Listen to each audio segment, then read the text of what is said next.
Olá, investidores! Bem-vindos a mais um vídeo no canal do Status Invest. E dessa vez a gente vai conversar sobre um banco que vocês têm pedido bastante, que é Bradesco. Então, se você é acionista do Bradesco e pretende se tornar, fica ligado nesse vídeo que eu acho que eu vou trazer vários insights sobre se vale ou não a pena investir nesse banco. E antes de começar, eu peço para vocês, se você ainda não for inscrito, se inscreve no canal. Assim você vai ficar ligado em todas as análise, todos os pontos, empresas da bolsa e oportunidades que vão surgindo, a gente vai trazer para vocês. Deixa um like, isso ajuda bastante esse vídeo a chegar em mais pessoas. E deixa nos comentários qualquer feedback, se você já é acionista, se você não é, se você prefere outro banco ou se você gosta do Bradesco, deixa nos comentários. Eu vou dar uma olhadinha em todos eles, tá bem? Então, começando, o Bradesco é um dos principais bancos brasileiros, ele é um dos bancões, o pessoal chama bastante de bancões, e ele tem algumas forças competitivas muito boas. Então, quando a gente tá falando aí de clientes, a gente tá falando aí de 70 milhões de clientes, é o tamanho da base do Bradesco, tá? Desses, 32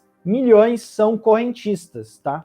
E aí, desses números, a gente tá falando aí de quase 2 bilhões de transações por mês. Então, são números bem representativos. É uma empresa que tem 3.400 agências físicas, mais de 4.500 pontos de atendimento. Então, a gente está falando de realmente um colosso nacional quando o assunto é bancos, tá? E aí, sobre Bradesco, antes de a gente entrar nos indicadores, eu acho que tem um ponto bem interessante dele, que poucas pessoas falam, que são os seus investimentos recentes. Então, por exemplo, o Bradesco ele fez investimento em Ágora, na Ágora Investimentos, né? E são investimentos que têm dado frutos, bons frutos.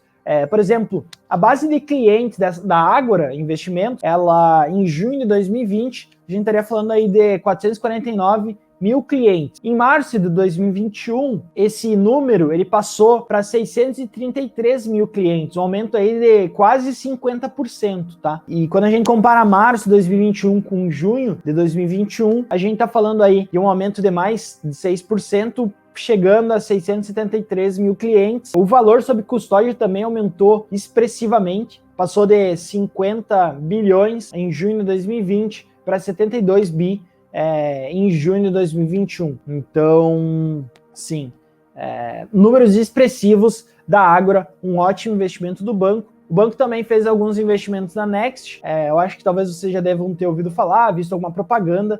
A base de clientes também aumentou 100% quando a gente pega o segundo TRI de 2020 com o segundo TRI de 2021. E é um banco focado nos jovens, tá? Um banco digital. Eles estão adentrando nesse mundo com uma marca própria, que é a Next. Eu acho esses indicadores muito interessantes, porque mostra que a companhia está preocupada em inovar, está preocupada em procurar novas fontes de adentrar nesse mundo, competir com as fintechs, com os bancos digitais, e tem dado certo, né? Tem dado certo, a base tem crescido, e vamos dar uma olhadinha nos números para ver se vale ou não a pena investir no Bradesco, tá?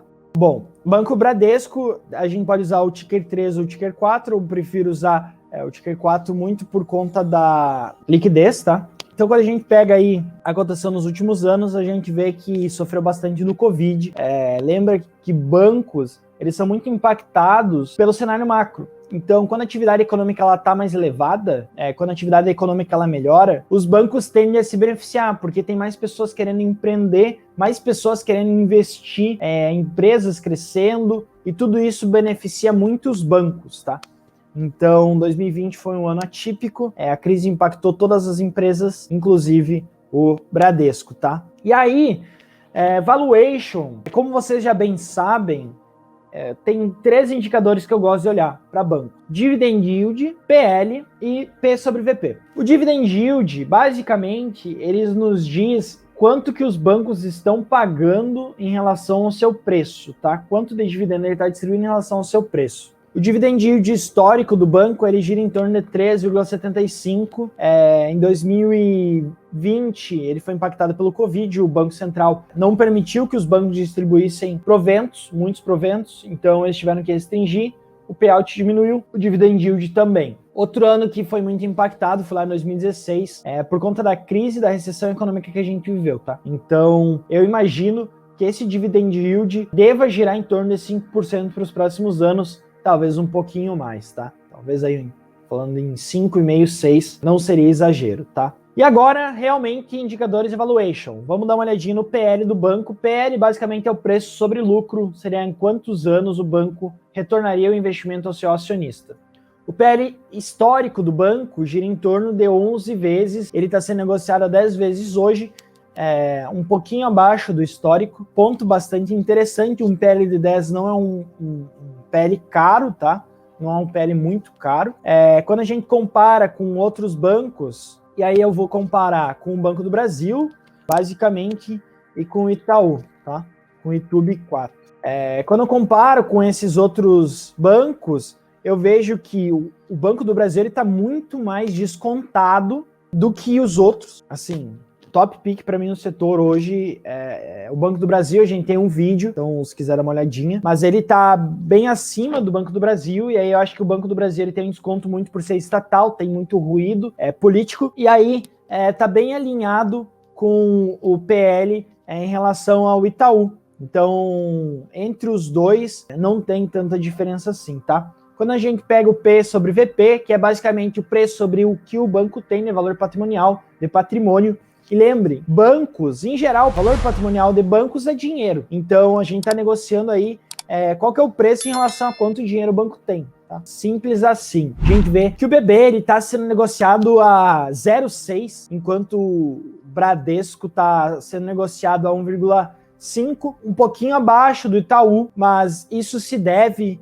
muito à questão da rentabilidade. Como vocês podem ver aqui, o ROI do Bradesco ele é menor do que o ROI do Itaú. Esse é um ponto que vocês têm que tomar cuidado, tá? É por isso que existe um prêmio em relação ao valor patrimonial. Outro ponto que eu gosto muito de olhar é o ROI. Como eu já comentei, eu acho que ROI é algo muito interessante de se olhar em bancos. Quando a gente vê a expansão econômica no Brasil, o ROI chegou a perto de 20, 18, 20%, caiu com a recessão. Quando começou a se recuperar em 2019, chegou a crise e bateu direto na rentabilidade do banco. Em 2021 ele começou a se recuperar. Eu imagino que esse ROI deva girar em torno de 15 a 16%, tá? Para os próximos anos. Bem próximo à média, né? 16,5 a média, eu imagino que deva girar próximo a isso em 2022, que vai ser um ano em que o macro vai estar muito bom, a atividade econômica vai acelerar, e o banco tende a se beneficiar porque ele fornece muito crédito para micro e pequenas empresas, para médias e para grandes empresas. Então, com o macro beneficiando, a companhia ela tende a crescer. O outro ponto que eu gosto bastante de olhar é o payout. Então, como a gente fala de bancos, bancos em geral distribuem bastante bem seus dividendos. O payout médio aí gira em torno de 40% com bastante volatilidade. Então, 2016 distribuiu poucos dividendos, tá?